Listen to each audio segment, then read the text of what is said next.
영조는 뭘 드셨냐? 영조야 뭐 왕이니까 당장 쌀밥을 대량해라 그래도 언제든 대량할 수 있는데 드신 밥이 잡곡밥, 팥보리밥. 아 이거 맛없을 것 같은데 저는 콩보리밥. 그 다음에 이제 이분이 뭘 했냐? 술을 안 드셨어요. 금주령을 반포합니다. 그래서 술을 사서 마신 자는 노비를 만들었고, 야 이거는 근데 왜 이렇게 장수를 했을까? 안녕하세요. 서울대학교 의과대학 법의학 교실의 유성호입니다. 오늘은 맨날 이제 사망, 죽음과 관련된 얘기를 많이 말씀드리니까요. 그러면 이거의 반대편에서 좀 건강하게 오랫동안 사는 비결, 물론 정의원 교수의 유튜브를 본다든지 저속노화 맞죠? 그 뭐 렌틸콩 먹고 이런 것도 참 중요한데, 뭐 이제까지 오랫동안 사신 분들 중에 우리가 좀 유명한 분들, 특히 세계 지도자들의 장수 비법을 한번 소개해 보려고 합니다. 우선 이제 우리나라부터 해야겠죠. 우리나라 지도자 중에서 오래 산 분이 뭐 많이 계시는데 그 중에 이제 가장 유명한 사람은 누구라고 생각하세요? 장수왕. 근데 장수왕은 진짜 오래 살았는데 그 전에 뭐 석탈해 막 이런 분들 뭐 옛날 박혁거세 막 이런 분들 오래 살았지만 기록이 없어요. 그래서 이제 우리가 접근할 수 있는 기록으로 보면 기록의 나라 조선시대에 가장 장수한 왕이 바로 영조입니다.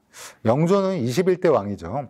조선의 왕 중에서 이례적으로 52년이라는 최장기 집권과 83세, 지금도 남성 평균 기대 여명이 83세죠. 기대 수명이 거의 83점 몇 세인데, 그러니까 이 시대로 보면 엄청나게 오래 산 왕으로 볼 수 있습니다. 그래서 영조 다음으로 장수한 왕이 누구냐?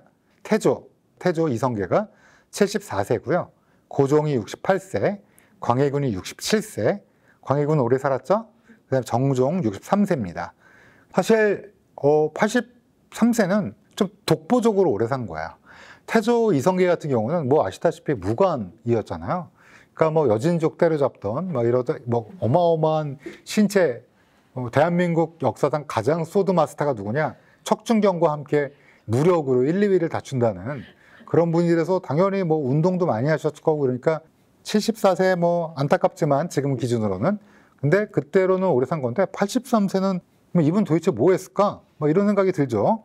근데 더 놀라운 거는 당시 남자는 55.68세, 여자는 50.28세가 평균 수명이라고 그래요. 물론 여기에는 이제 영아 사망률이 포함되냐 안 포함되냐가 굉장히 이슈인데, 근데 여러분 아시다시피 영아가 사망해서 아예 족보조차 안 올리고 기록조차 없는 경우도 많아서 추정해 볼 수 있는 거는 오래 살지 못했을 거예요. 옛날 조선시대. 보통 왕의 수명은 그러면 당연히 여러분 생각하기에 왕이라고 하면 뭐 맛있는 것도 많이 먹고 영양가 있는 것도 많이 먹고 또 허준 뭐 그 당시에 막 그 가장 의술이 뛰어난 사람들이 돌봤으니까 오래 살 거 아니냐 이렇게 생각할 수 있는데, 놀랍게 왕의 평균 수명이 45.1세라고 해요. 그러니까 조선 왕의 총 27명 중에 평균 수명을 넘어서 한 사람이 14명 뿐이니까, 그러니까 한 반 정도만 평균 수명을 넘었고 그 당시에 조선시대에 나머지는 그렇지 못했다. 예순만 넘어도 어유 장수하셨다 이런 기록도 있는 거 보면 이게 왕의 자리가 절대 쉬운 자리가 아니다. 근데 다들 하고 싶어 했긴 했겠죠. 근데 영조는 그렇게 왜 오래 살았느냐? 유전자가 다르냐? 영조도 뭐 유전자는 똑같죠. 왜냐면 그 다 이씨, 전주 이씨에 쭉 내려온 혈통이니까. 그럼 뭐가 좀 다를까 한번 살펴볼게요. 후공도 아닌 무수리에서 태어나서 이게 이제 평생의 어떤 컴플렉스 이런 게 있었다고 해요. 그래서 어떻게 했냐, 이분은 자신한테 되게 엄격한 길을 취한 거예요. 기록을 보면 유능을 가장 많이 지은 왕이라고 하고요. 그래서 한국중앙연구소 장서각에는 5,400건이 넘는 영조의 글이 소장돼 있어요. 그러니까 이분은 약간 지금을 따지면 뭔가 이 자리가 원래 올만한 어떤 그런 태생적인 게 아닌데 딱 왔기 때문에 이거에 대해서 잘해야겠다, 더 열심히 해야겠다, 이런 약간 컴플렉스. 근데 그런 컴플렉스면 오래 못 사는 거 아닌가요? 심리적으로 압박을 받으면 그럴 수도 있는데 이분은 어쩌면 즐기면서 했나 막 이런 생각이 들 정도로 5,400건이 넘는 글이 있으면, 저도 약간 글을 쓰지만 글 쓰는 게 되게 쉽지 않거든요. 그리고 이 글만 쓰는 작가라면 또 다른데, 또 왕이 글만 쓰는 게 아니라 막 뭐 이것도 해야 되고 저것도 해야 되고 막 지시도 해야 되고 이런데 이렇게 많이 남겼다. 이거 어마어마한 거죠. 이분이 그러면 어떤 글을 썼는지 잠깐 알아볼게요. 첫째로 여러분 다 아는 탕평책, 당쟁이 굉장히 심했으니까, 물론 이게 성공했냐 안 성공했냐에서는 성공하지 못했다고 보는 분들이 많고요. 뭐 사실 지금도 좀 조심스럽지만 여야가 돌이킬 수 없는 항상 뭐 그러다 보니까 국민도 약간 함부로 뭐 자기의 정치 성향을 드러내는 게 거의 자해 행위처럼 느껴질 정도로 그렇게 되는 거죠. 뭐 이 시대에도 그랬나 봐요. 지금이랑 거의 비슷하다고 생각이 되고요. 두 번째로 또 이분이 뭘 이렇게 생각을 많이 해서 글을 썼냐. 군역의 의무를 공평하게 하자. 이분이 좀 이런 생각이 있어서 균역법을 시행했고요. 조세 부담을 좀 공평하게 하려고 했다. 이렇게 생각하면 될 것 같아요. 그래서 이제 승려. 지금도 종교 지도자에게는 세금을 안 물리죠, 우리나라는. 근데 이제 영조대왕은 이거 승려도 내야 되는 거 아니냐? 종교 지도자라고 안 되는 거 안 된다. 그래서 이 좀 공평하게 하려고 그랬고요. 서울, 자신의 출신이 그러다 보니까 서울 역시 중요관직에 진출시킨 혁신적인 정치 활동을 좀 꿈꿨다고 해요. 그래서 글도 좀 남기고. 그래서 이제 우리가 보통 영정조 시대가 우리 조선의 르네상스 어쩌면 반등을 피할 수 있었던 유일한 좀 개혁적인 왕이 아니냐. 그래서 이제 저희 성종 한번 했잖아요. 성종 때 완성된 반포된 경국대전의 법체계를 이제 조선 후기가 됐으니까 몇백 년 흘렀으니까 좀 강화할 필요가 있었잖아요. 그래서 이거에 대해서도 좀 제대로 된 속편을 편찬했다. 이렇게 되면 이분이 이게 얼마나 골치 아팠겠어요. 군역도 좀 그렇고 세금도 그렇고 또 탕평도 그렇고 이거를 또 막 글로 쓰고 막 자기 생각 남기고 또 토론도 해야 될 경영 같은 거. 그런데 왜 이렇게 오래 살았을까? 더 궁금해지죠. 이렇게 열심히 살았는데 그리고 심지어 솔직히 말하면 당시 한의학이 지금의 의술과 비교한다면 의학과 비교한다면 사실은 좀 미흡한 면이 있잖아요. 조심스럽지만. 근데 왜 이렇게 장수를 했을까? 그 장수의 비결을 찾으려면 지금 우리한테 이제 무기가 많죠. 왕이 어떻게 행동했는지를 아는 두 가지. 조선왕조실록이랑요. 그다음에 승정원 일기예요. 한번 제가 이게 찾아서 보니까 영조대왕이 직접 말씀하셨대요. 내가 일생토록 얇은 옷과 거친 음식을 먹기 때문에 자전께서는 늘 염려를 하셨고 영빈도 매양 경계하기를 자봉이 너무 박하니 늙으면 반드시 병이 생길 것이다 라고 했지만 그러니까 이제 본인이 얇은 옷 입고 면역력 강하죠. 근데 이제 거친 음식, 섬유소가 풍부한 음식들이죠. 이런 거를 좀 먹고 막 이러니까 이제 왕가의 입장에서 보면 왜 이렇게 얇게 입고 감기 걸리고 뭐 그리고 막 밥을 그렇게 좀 거칠은 아래 것들이 먹는 걸 먹느냐 이렇게 이제 부모님들이 걱정하는 거죠. 여러분들이. 그러니까 이제 나는 지금도 병이 없으니 옷과 먹는 것이 후하지 않았던 보람이다. 느낌 오죠. 모든 사람의 근력은 순전히 잘 입고 잘 먹는 데서 소모되는 것이다. 여러분 엠토르와 IGF-1 아마 뭐 공부하신 분도 많이 계실 텐데 이걸 저하해서 노화를 늦추는 게 뭐다? 소식이다. 뭐 알려져 있잖아요. 또 여기서 한마디 더 하십니다. 사대부 집에서는 초피의 이불과 이름도 모를 반찬이 많다고 한다. 사치가 어찌 이토록 심하게 되었는가? 그러니까 이제 고급스럽게 먹고 낭비를 하고 뭐 그냥 좀만 추워도 아이고 추워하면서 막 이렇게 입고 막 호사를 부리는 게 나의 건강의 비결이 아니라 나는 그거에 반대로 했으니까 건강의 비결이다. 이렇게 얘기한 거야. 진짜로 영조는 다른 왕들에 비해서 상차림이 간소하고 검소했다고 합니다. 실제 당시 양반들은 흰쌀밥, 이 쌀밥은 뭐 여러분 알겠지만 쌀밥에 고깃국이라는 이름이 있을 정도로 옛날에 쌀밥에 고깃국 먹여주는 뭐 대통령이나 왕은 최고다 뭐 이렇게 얘기하는 시절이 있었잖아요. 그만큼 쌀밥에 대한 뭔가 강렬한 게 있는데 영조는 뭘 드셨냐? 영조야 뭐 왕이니까 당장 쌀밥을 대량 해라 그래도 언제든 대량 할 수 있는데 드신 밥이 잡곡밥, 팥보리밥, 이거 맛없을 것 같은데 저는 잘 못 먹을 것 같은데 콩보리밥, 콩도 싫어하시는 분 계시죠. 저는 이거는 먹을 수 있는데 팥보리밥은 약간 저는 약간 난이도가 있고요. 그래서 이런 걸 드셨대요. 근데 실질적으로 잡곡밥이라든지 여러 가지 이런 걸 섞인 게 지하의 지수라 그래서 우리가 발의 혈당이 써지 쫙 올라가는데 흰쌀밥이 정말 매우 높거든요. 그러니까 이때 당시에 이제 이걸 아신 건 아니지만 영조께서는 이렇게 거친 음식, 팥밥, 보리밥, 수수밥 이런 게 건강에 좋다는 거를 아마 아셨던 것 같아요. 특별식으로는 특별식 세종대왕 뭐 드셨죠? 당장 맥적을 구워와라. 당장 뭐 맛있는 거 좀 구워와. 뭐 그러니까 훌륭하신 왕이시지만 약간 당뇨도 겪으시고 나중에 한번 할 기회가 있을 테지만 좀 그게 안타까운데 그 간식으로 뭘 드셨냐? 구선왕 도고라고 그래서 연육, 백봉령, 산약초, 의인, 메가초, 능인, 백변두, 시상, 설탕, 맵쌀가루 한 데 섞어 찐떡. 제가 이거를 먹어보지는 않았는데 왠지 약성분이 많이 포함된 포만감도 있지만 또 약이라는 느낌이 들 정도로 굉장히 건강에 신경 쓴 왕이다. 저 같으면, 여러분 같으면 간식 왕이에요. 뭘 대령하라고 그렇게. 당상 시폰 케이크를 등장해라. 뭐 이럴 수도 있잖아요. 근데 건강식을 대령하라. 뭐 이렇게 얘기했다는 거 아니에요. 특이한 거죠. 근데 이분도 이제 좋아하는 게 있을 거 아니에요. 그럼 뭘 드셨냐? 전복, 숭어, 민어, 굴, 해산물. 이게 생선류, 흰살 생선류를 드셨고, 고기도 소고기 드실 것 같은데, 꿩고기, 닭고기, 메추라기 고기, 가금류 고기를 드셨어요. 각종 버섯, 이런 걸 좋아하셨대요. 이분 뭐 좀 아는 분이에요, 진짜로. 그래서 이제 영조가 드셨던 게 좋아하는 거, 보리밥을 많이 좋아하셨다고 아까 말씀드렸죠. 고추장, 거기 비벼 드시는 거, 거기에 이제 삶은 밤, 사슴 꼬리구이, 타락죽, 우유, 유제품 드셨고요.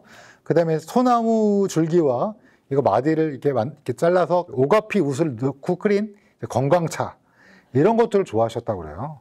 타락죽 그러면 아시죠? 허영만의 식객 보면 저도 그때 알았는데, 우유를 갖고 끓인 죽이잖아요. 이게 뭐 사실은 우유에 있는 여러 가지 칼슘이라든지 여러 가지 그 단백질, 카제인 같은 건 조금 변성이 되겠지만 이런 게 좀 좋고, 또 원기 보강에도 분명히 도움이 될 거고, 메밀수제비도 좋아하셨다고 그래요. 다 건강해 보이는 거 아닌가요? 이분이 어떻게 이걸 다 아셨지? 뭐 이런 생각이 들어요. 이분이 저처럼 50대가 되면서 좀 기력이 빠졌나 봐요. 그래서 여름철이면 설사와 현기증, 그러니까 아마 장이 조금 안 좋으시고 약간 빈혈기가 있었다고 생각이 돼요.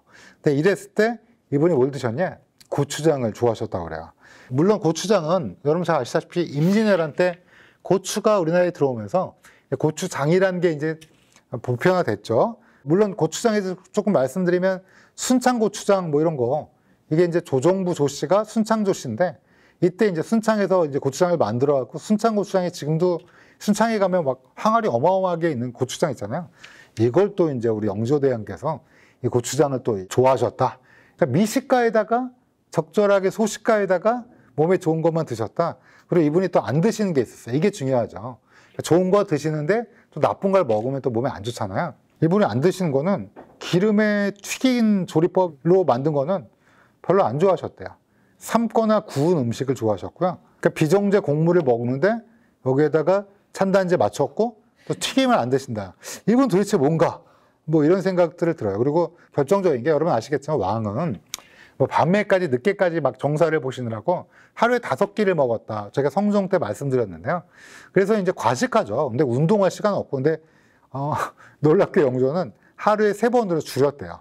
그래서 영조 대왕이 뭐라고 하셨냐면, 만약 절식을 하지 않고 고량지미가 고도로 이제 기름진 음식을 그 구걸짓함, 또 술을 또 탐하게 되면 모두 이게 몸이 병이 들게 하는 빌미다. 이렇게 하면서 이렇게 크게 얘기하셨다는 거예요. 그러면서 이분이 이제 사대부의 사치를 금하고 좀 담백하게 지내라. 그리고 혼인도 좀 담백하게 해라. 뭐 이런 거예요. 그 다음에 이제 이분이 뭘 했냐? 술을 안 드셨어요. 네, 술. 술은 곡식의 낭비라고 여기고요. 이게 곡식이 낭비하면 국가가 망한다. 금주령을 반포합니다.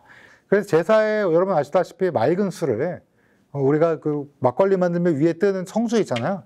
그거를 이제 쓰는데, 국가의 흥망과 관련이 있는데 제사에도 쓰지 마라. 그래서 원래 조선시대 제사는 진짜 중요한 의식이잖아요. 근데 이때도 이걸 하지 말게 하고, 엄한형벌, 그러니까 만약에 술을 쓰면 엄한형벌을 내리고, 그러니까 술 대신 뭘 쓰냐? 감주라고 하시죠. 그러니까 저희 어머니들이 흰쌀밥 해가 만들어갖고 동동 띄우는 식혜, 감주를, 달달한 감주를 올려라. 뭐 이렇게 했던 거예요. 그래서 술을 사서 마신 자는 노비를 만들었고, 이거는, 예. 양반일 경우에는 3차례, 정강이 부분을 막 때려요. 되게 아플 것 같은데요. 그 다음에 이제 멀리 귀양 보냈다고 해요. 심지어 어떤 사람은 참수까지 했다고 하니, 이제 여기에는 뜻이 있겠죠. 왜냐면 그 당시에 그 기근에 시달리는 시기라서 영조대왕이, 야, 기근에 시달리는데 부유층은 너네들은 그 쌀로 술 만들어 먹어? 지금 굶어 죽는 사람이, 평민들은 그런데, 아마 이런 거에서 나왔지만 술에 대해서는 아마 안 좋은 생각을 갖고 계셨던 것 같아요. 여기까지. 그러면 음식, 그 다음에 이제 술, 담배 안 피웠고, 그 다음에 이제 또 뭐가 있을까 하나 더.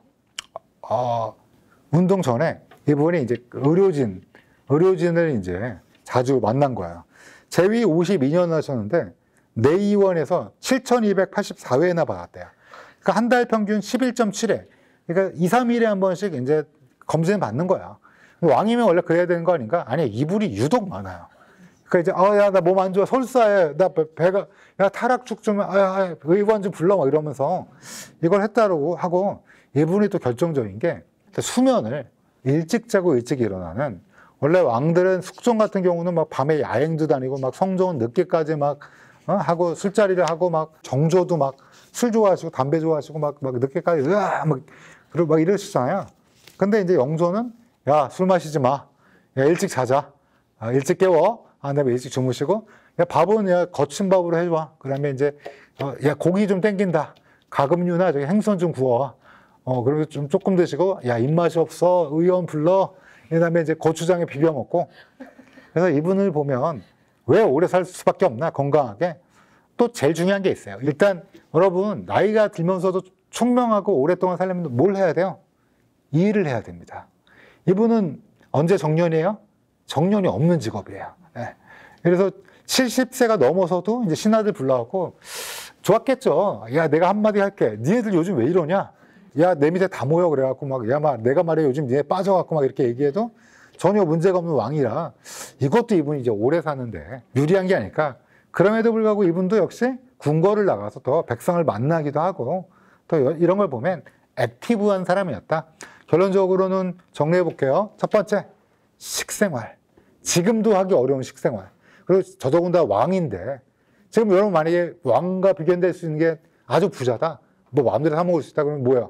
야, 점심은 야 저기 모수 한번 예약해봐. 모수 막 이런데 저녁은 저기 건숙수 한번 예약해봐. 이래갖고 막 맛있는 거 많이 먹지 않겠어요? 그리고 야 이게 저기 일본에서 야마자키 30년인데 이러면서 술 좀 먹고 막 이게 인생을 즐기고 막 이럴 거 아니에요?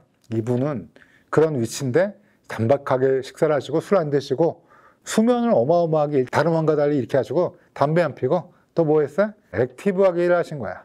야, 너무 부럽죠? 그러니까 지금을 따지면 우리 김영석 교수님 100세 넘은 거랑 똑같이 83세인데도 83세지만 지금을 따지면 어마어마한 거다. 우선 뭐 다 따라할 수는 없고요. 뭐 이렇게 먹으려고 해도 팥소스밥 좋아하세요? 팥보리밥? 뭐 그렇지만 우리가 선택할 수 있는 거는 거칠은 현미라든지 뭐 이런 거 충분히 선택할 수 있고 그다음에 이제 우리가 탄단지는 맞춰야 되니까 고기를 드실 때 조금 소식하면서 드시고 그다음에 뭐라 그럴까 좀 이분이 항상 주장하는 검소한 식단을 즐기면서 수면을 충분히 취하고요. 담배 안 피우고 술은 안 드시는 게 제일 좋다고 늘 얘기하는데 그래도 뭐 가끔 한다면 한두 잔 정도 근데 이제 영조대왕님처럼 안 드시는 게 제일 좋긴 해요. 거기다가 이제 액티브하게 내 일을 사랑하고 나의 하는 일을 자랑스러워하면서 열심히 하는 일. 그러면 우리 영조대왕처럼 오래 살 수 있지 않을까? 이런 생각이 듭니다. 그러면 영조는 어떻게 죽은 거예요? 영조 나이 들어 죽었죠. 노안으로 돌아가셨어요? 노안. 네. 그러니까 영조대왕은 그 당시에는 이례적인 분이라 지금을 따지면 천수를 누리시다가 노안으로 돌아가신 거다. 노안이라는 질병이 있느냐? 아마 심장이나 대개 이제 대동맥, 판막의 문제라든지 이런 심장 질환이라든지 이런 문제가 생겼겠죠. 근데 이분은 어찌됐든 굉장히 관리를 잘하셨다. 이런 생각이 듭니다. 여기까지 들어주셔서 감사합니다.